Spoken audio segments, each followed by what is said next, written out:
একজন বিপন্থিক পুরুষকে আমি কখনোই বিয়ে করব না বাবা। বিয়ে তোমাকে করতেই হবে এবং ওকেই বিয়ে করতে হবে। করব না আমি এই বিয়ে তোমাকে করতেই হবে। আর যদি তুমি এই বিয়ে না করো তাহলে আমি তোমাকে ত্যায্য করব। ধরে নিব আজ থেকে আরফা নামে আমার কোনো মেয়ে নেই। আমার একটাই মেয়ে, আর কোনো মেয়ে কোনো কালেই ছিল না আমার। বাবার কথাই স্তব্ধ হয়ে গেল আরফা, যেন বজ্রপাত পড়ল ওর ওপর। মেয়েটা থমকে গেলে কয়েক মুহূর্তের জন্য নিজের কানকে সে বিশ্বাসই করতে পারছে না তার বাবা এই কথা বলতে পারল। সামান্য একটা ছেলেকে বিয়ে করতে অসম্মতি জানানোই তাকে ত্যায্য করবে, এই তবে তাদের এত বছরের ভালোবাসার নমুনা। এত বছর লালন পালন করে শেষমেশ একটা ছেলের জন্য নিজের মেয়েকে তুচ্ছ বানিয়ে ফেলল। আফরা যেন নির্বাক নিরুত্তর হয়ে গেল। কিছু বলার মতো অবস্থা নেই, কণ্ঠনালী ধরে আসছে, কথা বের হচ্ছে না। ছোটবেলা থেকে বাবার সেই রূপটা দেখে এসেছে, সেই মানুষটার সাথে আজকের মানুষটাকে কিছুতেই মেলাতে পারছে না আফরা। এতক্ষণ চিৎকার চেঁচামেচি করা মেয়েটা এক নিমিষে চুপ হয়ে গেছে। বাবার বলা কথাগুলো তাকে বোবা বানিয়ে দিয়েছে। এক মুহূর্তের জন্য মনে হলো এই সব মিথ্যা, ভুল শুনেছে সে। তার বাবা তাকে এমন কথা বলতেই পারে না। যেই মানুষটা ছোটবেলা থেকে বুকে আগলে বড় করেছে, সেই মানুষটার মুখের এইহীন বাক্য আফরার নিকট বজ্রপাতের ন্যায়। তবু কোনো মতে নিজেকে সামলে বলল, এইসব তুমি কি বলছো বাবা? সামান্য একটা ছেলের জন্য তুমি আমায় ত্যায্য করবে? আমি বিয়ে করব না সেটা বলছি না, বিয়ে আমি করব, তোমাদের পছন্দেই করব, তবে এই ছেলেকে না। তোমরা আমার জন্য অন্য ছেলে দেখো, যাকে তোমাদের পছন্দ তাকেই আমি বিয়ে করব। তবু এই বিপন্থিক লোককে বিয়ে করব না। আজমল সাহেব গম্ভীর গলায় উত্তর করলেন, আমার এই ছেলেই পছন্দ। তোমার জন্য ওর চেয়ে বেটার আর কেউ হতেই পারে না। আফরা যেন অবাক হতেও ভুলে গেল ওর বাবা এইসব কি বলছেন। তিনি সজ্ঞানে আছেন তো? এক বিয়ে করা বিপন্থিক লোককে তোমার আমার জন্য বেটার মনে হচ্ছে? হ্যাঁ, একটা বিয়ে হয়েছে মানে মহাভারত অশুদ্ধ হয়ে যায়নি। শেষমেশ তুমি আমায় টাকার কাছে বিক্রি করছো বাবা। ঠাস করে শব্দ হলো। আফরা বাম গালে হাত রাখলো। হ্যাঁ, এখানটাই সবই চর বসিয়েছে ওর বাবা। যেই মানুষটা এতগুলো বছরে একটা ফুলের টোকাও দেয়নি, সেই বাবা ওকে থাপ্পড় বসালো, তাও কিনা একটা ছেলের জন্য। আফরা আশ্চর্যজনিত হয়ে গেল। গালে হাত রেখে নিমিষেই চেয়ে রইল বাবার দিকে। আজমল সাহেব গমগমে গলায় বললেন, তোমার যদি মনে হয় আমি তোমাকে টাকার কাছে বিক্রি করছি তবে সেটাই। একটা কথা মাথায় ঢুকিয়ে নাও, তোমাকে ওকেই বিয়ে করতে হবে। আফরা পরাজিত সৈনিকের ন্যায় পরাজয়ের শেষ পর্যায়ে এসেও খানিকটা আশা নিয়ে জানতে চাইল, এটাই তোমার শেষ সিদ্ধান্ত? হ্যাঁ। আফরার বড়ার মতো কিছুই রইল না, নিশ্চল চোখে চেয়ে রইল বাবার দিকে। ওর বাবা যে এতটা পাষাণু হতে পারে ওর জানা ছিল না। বাবার এই রূপটা পুরোপুরি নতুন লাগছে আফরার নিকট।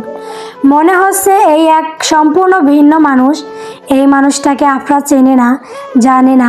ছোটবেলা থেকে যার ছায়া তোলে মানুষ হয়েছে সেই বাবা আর আজকের মানুষটার মধ্যে বিস্তর ফারাক। কোনো দিকে না তাকিয়ে নিঃশব্দে পা ফেলে গুটি গুটি পায়ে নিজের কক্ষে চলে এলো আফরা। পা চলছে না, মাথা ঘুরছে। পুরো ঘটনা ওর মাথার উপর দিয়ে গিয়েছে। ধপ করে বিছানায় শুয়ে পড়ল আফরা। চোখের পাতায় ভেসে উঠল পুরো দিনগুলোর কতই না সুন্দর সোনালি দিন ছিল। আর আজ আজমল সাহেব লোবনা বেগমের বড় মেয়ে আফরা, পুরো নাম ফাজরিন রহমান আফরা। আফরার ছোট একটা বোনও আছে, নাম লাবণ্য। মধ্যবিত্ত পরিবারের মেয়ে আফরা। মধ্যবিত্ত পরিবার হলেও কখনো কোনো কিছুর অভাব বুঝতে পারেনি। আজমল সাহেব যথাসাধ্য মেয়েদের আবদার পূরণ করার চেষ্টা করতেন। আফরা চঞ্চল জেদি মেয়ে, কিছুটা তবে আফরা কিংবা লাবণ্য কখনো বাবা মায়ের কাছ থেকে এমন কিছু আবদার করতো না যেটা তাদের সামর্থ্যের বাইরে হবে। সব মিলিয়ে চারজনের ছোট পরিবারের সুখের অভাব ছিল না। দিন কাটছিল আপন মনে। হুট করে আফরার সাজানো গোছানো সুখে ভরা জীবন এলোমেলো হয়ে যায় এক দমকা হাওয়ায়। আফরা তখন সবে এইচএসসি পরীক্ষা দিয়েছে। মেয়েটার দু চোখ ভর্তি স্বপ্ন, ভার্সিটিতে পড়ার দু চোখ ভর্তি স্বপ্ন নিয়েও তখন পুরোপুরি ব্যস্ত পড়াশোনায়। আজমল সাহেব কখনোই মেয়েদের পড়াশোনায় বাধা দেননি। তার মতে মেয়ে যত দূরে পড়তে চায় পড়ুক, উনি পড়াবেন। আফরার দু চোখে যখন এক রাশ আশা সেই মুহূর্তে আগমন ঘটে বিয়ে নামক ঝড়ের। আফরা তখন এসবে মনোযোগ নেই। ও পুরোপুরি মগ্ন পড়াশোনায়। ও ভালো করেই জানে যতই বিয়ের সম্বন্ধ আসুক না কেন বাবা রাজি হবে না। কিন্তু ওর ধারণা পুরোপুরি পাল্টে যায়। হুট করে আজমল সাহেব নিজের রুমে ডাকেন ওকে। আফরা কিছুটা ভয় পেয়েও বাবার ওপর ভরসা করে রুমে যায়। আজমল সাহেব মেয়ের মাথায় হাত রেখে নরম কণ্ঠে শুধান, এই পর্যন্ত বাবা তোমায় কখনো কোনো কিছুতেই বাধা দিয়েছে?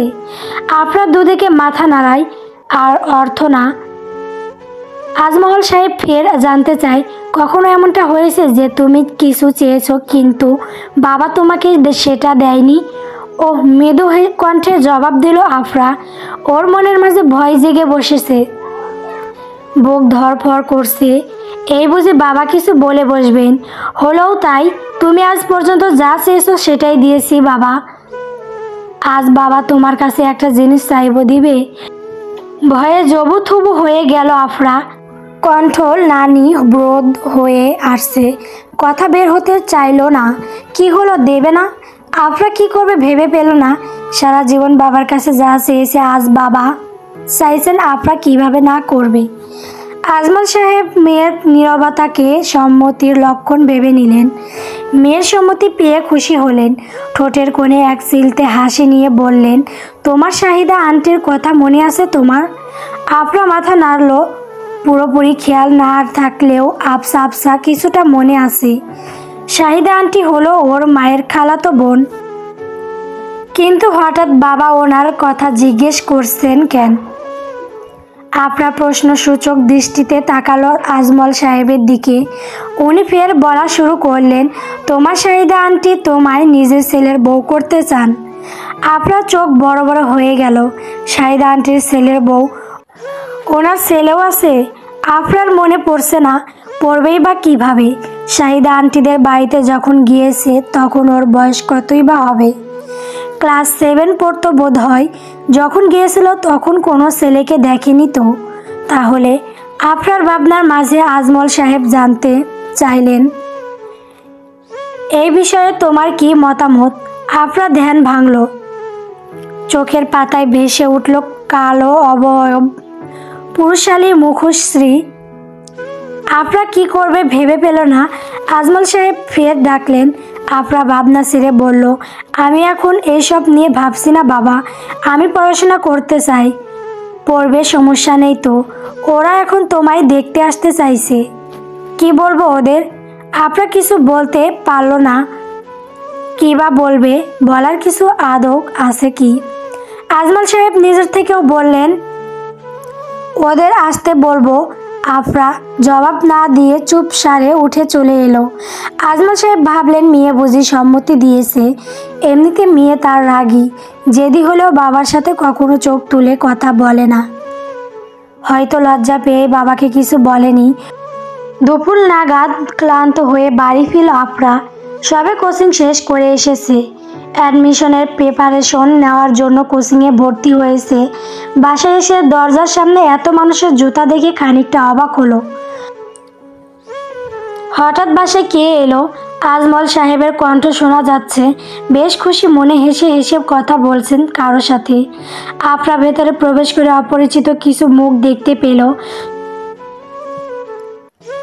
সব অপরিচিত মুখের মাঝে একটা মুখ চেনা। চেনা মানুষটা হলো নানা ভাই, শাহিদা বেগমের বাবা, অর্থাৎ লুবনা বেগমের খালু। তার পাশে বসে আছে দুজন অপরিচিত যুবক, একজন মধ্যবয়স্ক লোক যাদের এর আগে কখনো দেখিনি আফরা। বুকের মাঝে ধক করে উঠল। তবে কি তারা আফরাকে দেখতে এসেছে?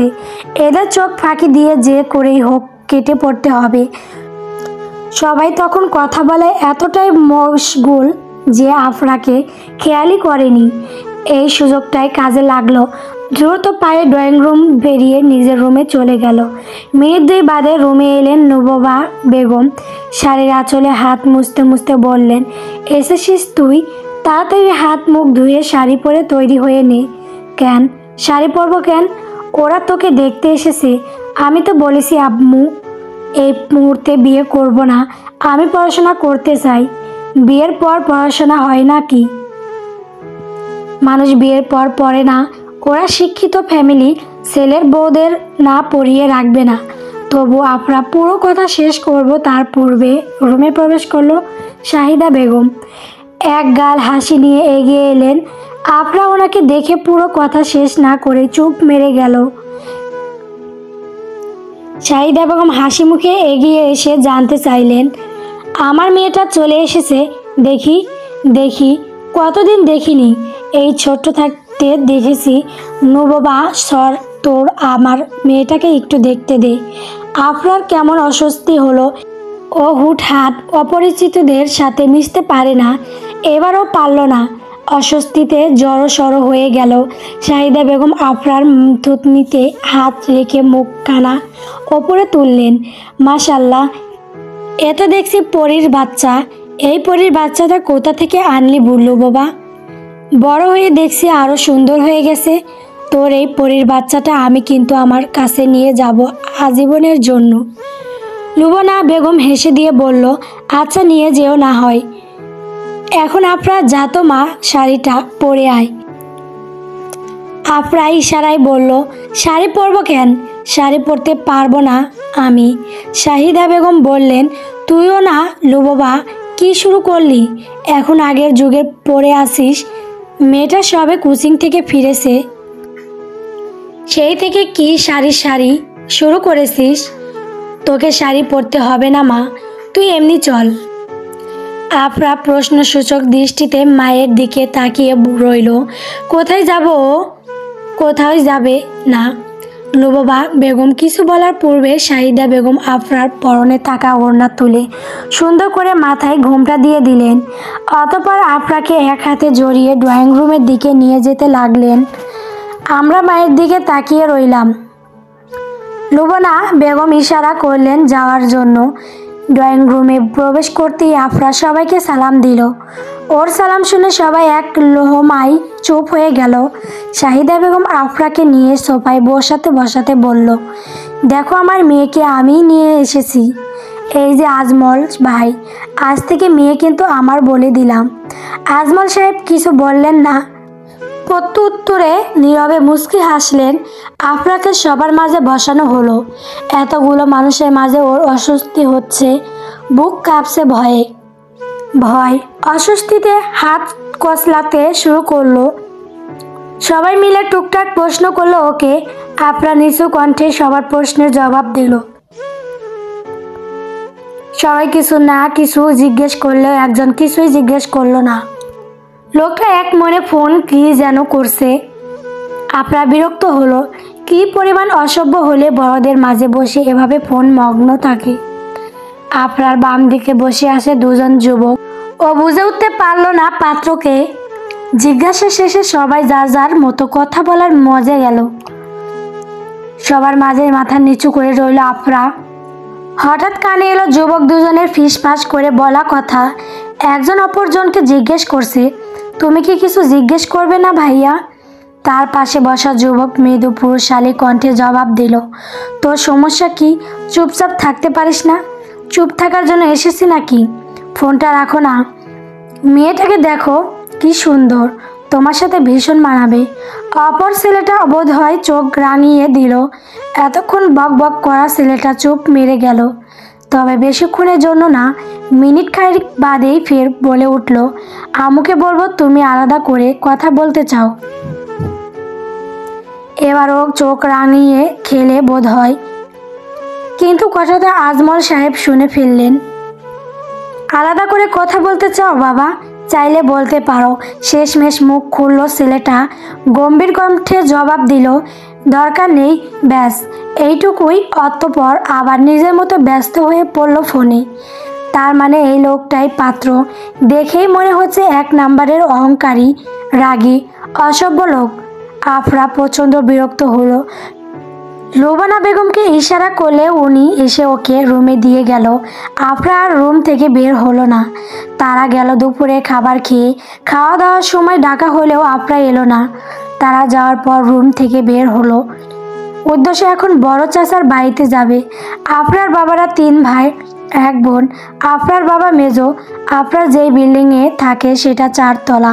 নিচতলায় বড় চাচারা থাকে, 2য় তলায় আফরারা, 3য় তলা থাকে ছোট চাচা, আর 4র্থ তলায় থাকে ওর একমাত্র ফুপি জাহানারা বেগম। সিঁড়ি বেয়ে নিচে নেমে বড় চাচিদের বাড়িতে পা রাখতেই কানে এলো কিছু কথা। ছোট চাচি বড় চাচিকে বলছেন, শুনছেন বড় আপা আজ নাকি আপনাকে দেখতে এসেছে। ছেলেরা অনেক বড় লোক। ওর মায়ের খালাতো বোন আছে না, তার বড় ছেলে। তবে ছেলে নাকি এর আগে বিয়ে হয়েছে শুনেছি। কি বলছিস ছোট? জেনে বলছিস তো নাকি আন্দাজে বলছিস? হ্যাঁ, জেনে শুনেই বলছি। আপনার কি মনে হয় আমি না জেনে বলছি? ছেলেটার আগে বিয়ে হয়েছিল, সেই বউ নাকি ভেঙে গেছে শুনেছি, তাই তো আফরাকে নিচ্ছে। শেষমেশ মেজোস নিজের ও তো সুন্দরী ফুলের মতো মেয়েটার সাথে এক বিয়ে করা বোনের ছেলের বিয়ে দিবে। মেয়ের জন্য ছেলের অভাব পড়েছে নাকি আশেপাশে? মেয়েটার বয়স কতই বা হয়েছে?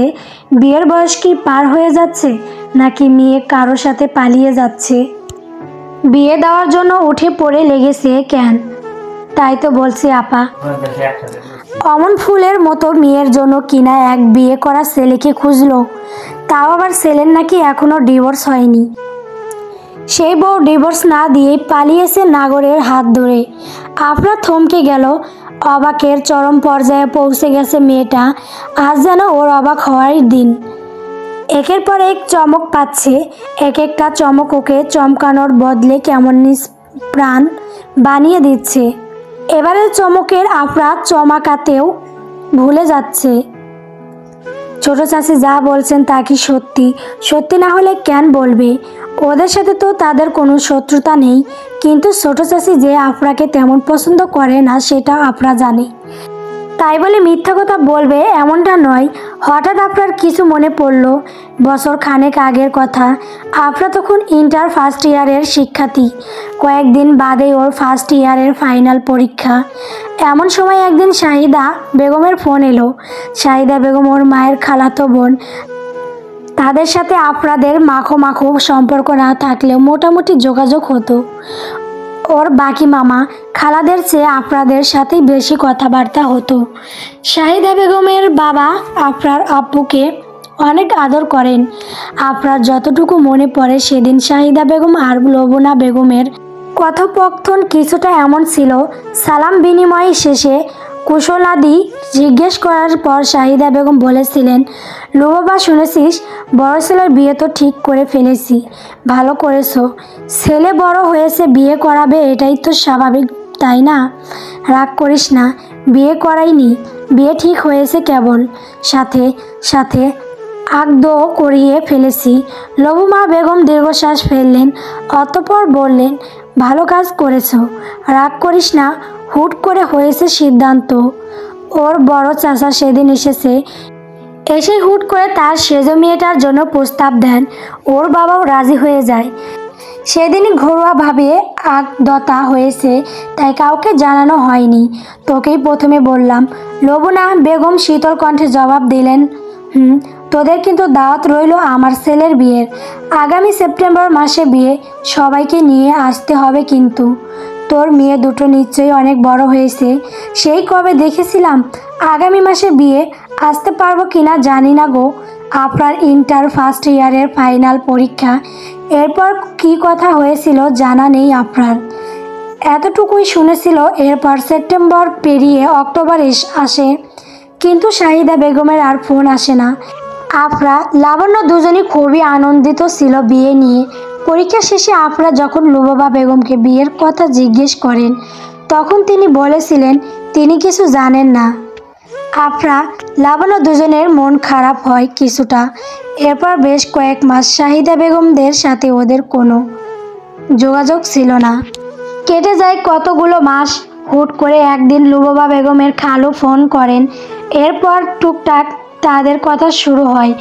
একদিন হুট করে নানা ভাই জিজ্ঞেস করেন আফরার কথা। ও কোন ক্লাসে পড়ছে, কত বড় হলো, আরও কত প্রশ্ন। আফরা তখন স্বাভাবিকভাবে নিয়েছিল, তবে ভাবিনি এরকম কিছু হতে পারে। নিজের বোকামো কাণ্ডে নিজেই হাসলো আফরা। একদিন যেই লোকটার বিয়ে খাওয়ার জন্য আগ্রহী ছিল, মজার ব্যাপার হলো আজ সেই লোকটার জন্যই ওকে দেখতে এসেছে। আফরা নিজের ওপর হাসলো। কতটা ভুলো মনোর। না হয় এই ঘটনাও ভুললো কেমন করে। আর ওর বাবা মা, তারা কি করে পারলেন এক বিবাহিত ছেলের সাথে নিজের মেয়ের বিয়ের কথা ভাবতে। বাবার ওপর প্রচণ্ড অভিমান জমলো আফরার। সন্ধ্যা পেরিয়ে রাত হয়ে এসেছে। সবাই খাবার টেবিলে বসেছে। লুবাবা বেগম খাবার পরিবেশন করে দিচ্ছেন, সাথে নিজেও খাচ্ছেন। কারো মুখে কোনো কথা নেই। এমনি সময় আফরা বকবক করতে করতে মাতিয়ে রাখে। আজ মেয়েটা চুপচাপ শান্ত। বাবা মায়ের ভাবভঙ্গি দেখে যাচ্ছে কেবল খাওয়ার মাঝে। আজমল সাহেব জিজ্ঞেস করে বসলো, ওরা আমাদের মতামত জানতে চেয়েছে, হ্যাঁ বলে দিব। আপনার খাওয়া থেমে গেল। এতক্ষণ জোর করে খেলেই এই মুহূর্তে এসে গলা দিয়ে খাবার নামতে চাইল না। গলা ধরে আসছে, চোখেও ঝাপসা হয়ে আসছে। আজমল সাহেব ফের একই প্রশ্ন করলেন। কোনো মতে পানি দিয়ে খাবার গিলল আফরা। ধরা গলায় শুধালো, আমি কি তোমাদের কাছে বোঝা হয়ে গেছি বাবা, নাকি বেশি কিছু চেয়ে ফেলেছি তোমাদের কাছে? আজমল সাহেব নিজেও খাওয়া থামিয়ে মেয়ের দিকে তাকালেন। মেয়ের চোখ টলমল করছে, হয়তো যে কোনো সময় অশ্রু ঝরে পড়বে চোখের কর্নিশ বেয়ে। তোমার এমনটা মনে হলো কেন? মেয়েরা কখনো বাবার কাছে বোঝা হয়? বোঝা না হলে একজন বিপন্তিক পুরুষের সাথে কেন বিয়ে দিচ্ছ আমায়, যার একবার বিয়ে হয়েছিল? কি বলছো? বিপন্তিক মানে? লোকটার আগে বিয়ে হয়েছিল, তুমি জানতে না এই কথা? আজমল সাহেবও যেন চমকালো আফরার ন্যায়। লুবাবা বেগমের দিকে তাকিয়ে জিজ্ঞেস করলো, আফরা যেটা বলছে এই বিষয়ে তুমি কিছু জানো? সত্যি কি ওদের ছেলের আগেও বিয়ে হয়েছিল? আমি কিভাবে বলবো, আমি অত খেয়াল নেই। তবে শুনেছিলাম ওর নাকি বিয়ে ঠিক হয়েছে। তবে বিয়ে হয়েছে কিনা মনে নেই। আফরারা স্পষ্ট গলায় বলল, আমার মনে আছে শাহিদা আন্টি বলেছিল আকদ হয়েছে। লুবাবা বেগম বললেন, তোকে বলেছে? আমায় বলেছে, আমারই খেয়াল নেই। তুই মনে করে বসে আছিস, হয়তো এমনি কথা বলেছে আকদ হয়েছে। আফরা প্রতিবাদ করে বলল, আমার স্পষ্ট মনে আছে এটাই বলেছিল। লুবনা বেগম মেয়েকে চোখ রাঙালেন, রুষ্ট কণ্ঠে বলল, ছোট ছোটোর মতো থাকো, বড়দের মাঝে কথা বলতে হয় না। আফরা কষ্ট পেল মায়ের কথায়, মাথা নিচু করে নিল।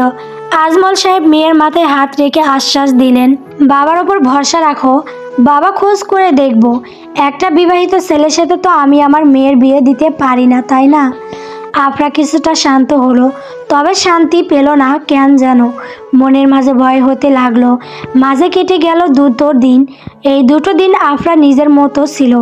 সকালে কোচিংয়ে গিয়েছে, দুপুরের দিকে খেয়ে পড়তে বসেছে। সামনে অ্যাডমিশন, ওকে যেই করেই হোক পাবলিকে চান্স পেতেই হবে। না হয় পাবলিকের যা খরচ, এত খরচ বহন করাটা আজমল সাহেবের জন্য কষ্টসাধ্য হয়ে যাবে। আফরা চায় না বাবার ওপর প্রেশার ফেলতে, তাই মন দিয়ে পড়ছে যেন পাবলিকে চান্স পেয়ে যায়।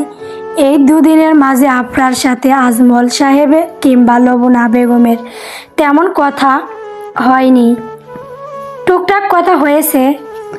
আফরা ভেবেছে আজমল সাহেব বোধ হয় সত্যিটা জেনেছেন, হয়তো এই জন্যই কিছু বলছেন না। আপনার সম্পূর্ণ বিশ্বাস আছে নিজের বাপের ওপর। ওর বাবা আর যাই হোক, এক বিয়ে করা লোকের সাথে ওর বিয়ে দেবেন না। সবে কোচিং থেকে ফিরেছে আফরা। সদর দরজা দিয়ে ঢুকেই চোখ পড়ল ড্রয়িং রুমে। আজমল সাহেব বসে খবরের কাগজ পড়ছেন। আফরা খুশি মনে ড্রয়িং রুমে পেরিয়ে যাওয়ার সময় ডাক পড়ল। আজমল সাহেব ডাকতেছেন ওকে। আফরা বদ্ধ মেয়ের মতো বাবার দিকে এগিয়ে গেল। কাছাকাছি যেতে আজমল সাহেব বলে উঠলেন, আগামী শুক্রবার ওরা আসবে আংটি পরাতে। আফরা চমকে গেল। বাবা কি বলছেন এসব? জেনে বুঝে বলছেন তো? তুমি কি বলছো বাবা? আংটি পরাতে আসবে মানে? আংটি পরাতে আসবে মানে ওরা ওদের ছেলের জন্য তোমার বউ করে নেবে, তাই আংটি পরিয়ে দিয়ে যাবে। ওদের তোমাকে অনেক পছন্দ হয়েছে। ওদের পছন্দ হয়েছে মানে? ওদের পছন্দ হলেই হয়ে গেল। হ্যাঁ, একজন বিপন্থিক ছেলের সাথে তুমি কি করে আমার বিয়ে ঠিক করতে পারো? তুমি সজ্ঞানে আছো তো বাবা? হ্যাঁ, আমি সজ্ঞানেই বলছি। ওদের ছেলের সাথেই তোমার বিয়ে হবে। আমি এই বিয়ে করব না, কখনোই না। আমার কথা শেষ কথা। তুমি এটা কি করে করতে পারো বাবা? নিজের মেয়েকে এক বিয়ে করা ছেলের হাতে তুলে দিবে? ওরা নিশ্চয়ই তোমার ভুলভাল বুঝিয়েছে, তাই না? আমি বাচ্চা নই, বুঝে শুনে সিদ্ধান্ত নিয়েছি আমি। ছেলে ভালো, ফ্যামিলি ভালো, ভালোবেসেই আছে, তাহলে সমস্যা কি? বিয়ে মানুষের জীবনের গুরুত্বপূর্ণ অধ্যায়। বিয়ে হলেই যে কেউ খারাপ হয়ে যায় এমন তো না। মানুষের বিয়ে হতেই পারে, স্বাভাবিক। যার সাথে বিয়ে হয়েছে সে যদিও খারাপ হয় তাহলে ছেলেটার দোষ কোথায়? ও তো কোনো দোষ নেই, তাই না? লুবাবা বেগম রান্নাঘর থেকে ছুটে এলেন। বাবা বাঘ বেতন ডাক শুনে তিনি বললেন, ছেলেদের একটা বিয়ে হলে কিছু হয়ে যায় না। আর ওর তো আকদ হয়েছিল কেবল, বিয়ে তো হয়নি। আকদ আর বিয়ের মাঝে পার্থক্য কি? পার্থক্য এইটুকুই যে বিয়ের সামাজিক ও আনুষ্ঠানিক স্বীকৃতি আর আকদ ধর্মীয়ভাবে বিয়ে মূল ধাপ। তাহলে বিয়ে বাকি কি রইল? ছোট মানুষ ছোটর মতো থাকো, বাবা মা তোমার খারাপ চায় না। আফরা ক্ষুব্ধ কণ্ঠে বলল, হ্যাঁ, কতটা ভালো চাইছো সেটাই তো দেখতেই পারছি, তাই না? একটা বিবাহিত ছেলের সাথে বিয়ে দিচ্ছ, আর কি খারাপ চাইবে বলো? খুব শীঘ্রই ডিভোর্স হয়ে যাবে ওদের। ওই লোককে আমি বিয়ে করব না মানে করব না। এর মাঝে ডাক পড়লো আফরার। ধ্যান ভাঙলো আফরার। এতক্ষণ স্মৃতিচারণ করতে ব্যস্ত ছিল মেয়েটা। কর্নিশ বেয়ে গড়িয়ে পড়া অশ্রু মুছে নিল। লাবণ্য ডাকছে দরজার ওপাশ থেকে।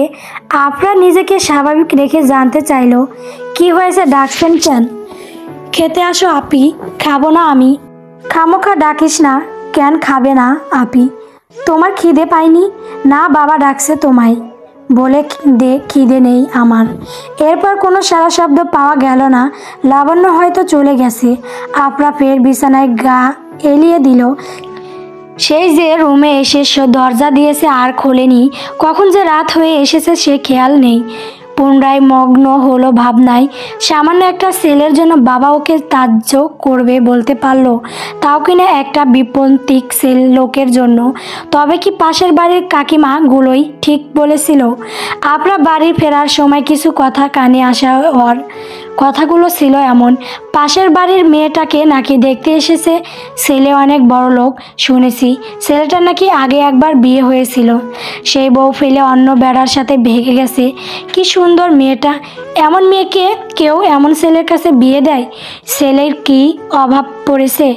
আমার ভাইয়ের ছেলের কথা বলেছিলাম, ছেলেটার একটু বয়স বেশি ছিল, তাই বলে ওর বাবা কতই না কথা শোনালো। এখন কার কাছে বিয়ে দিচ্ছে মেয়ে? এক বিয়ে করা ছেলের কাছে। ছেলে বড়লোক, আর কি লাগে বলো? টাকার কাছে বিয়ে দিবে বললেই হতো। আমার ভাইয়ের ছেলের কম টাকা ছিল নাকি? ঢাকায় নিজস্ব দোতলা বাড়ি আছে। আফরার কান বিষিয়ে উঠল। তবে কি সত্যি বাবা ওকে টাকা দেখিয়ে বিয়ে দিচ্ছেন? কথাটা ভাবতেই কান্নায় ভেঙে পড়ল আফরা। গভীর রাত, কাঁদতে কাঁদতে কখন ঘুমিয়ে পড়েছে খেয়াল নেই আফরার। চারপাশে নীরব নিস্তব্ধতায় ঘেরা। সবাই ঘুমিয়ে গেছে বোধহয়। গায়ে ওড়না জড়িয়ে রুমের দরজা খুলল আফরা। কিছু ভালো লাগছে না। ছাদে একটা চক্কর দিবে, এতে যদি মনটা হালকা হয়। যেই ভাবা সেই কাজ। সিঁড়ি বেয়ে ছাদে উঠতে গেলে 4 তলায় এসে একটু থামলো। ভেতর থেকে কোনো সারা শব্দ পাওয়া যাচ্ছে না। মানুষটা কি এসেছে নাকি প্রতিদিনের ন্যায় আজও আসেনি কে জানে। দীর্ঘশ্বাস ফেলে পা বাড়ালো আফরা। ছাদে পা রাখে বুক ভরা শ্বাস নিল। সারাদিন পর স্বস্তির শ্বাস নিল একটু। ধীরে ধীরে এগিয়ে গেল রেলিংয়ের দিকে। মৃদুমন্দ বাতাস বইছে। আফরা এক পাশে যেয়ে দাঁড়ালো। চোখ পড়ল ছাদের এক পাশে রাখা নয়নতারা গাছের ওপর। গাছটায় দুটো ফুল ফুটেছে। একজনের অনেক শখের গাছটা, সকাল বিকাল ভীষণ যত্ন নেয় গাছটার যতটা যত্ন নেয় অতটা যত্ন নিজের ওপর নেয় না। মানুষটার উস্কো খুস্কো চুলের প্রতিচ্ছবি ভেসে উঠল চোখের সামনে। আপনার কেন যেন কান্না পেল, কেঁদে ফেলল। নীরব সে কান্না, কোনো প্রকার শব্দ নেই। এমন সময় শোনা গেল পুরুষালী কণ্ঠ, এত রাতে একা ছাদে কি করছো রিন? গল্প, তুমি আমার এমনই একজন।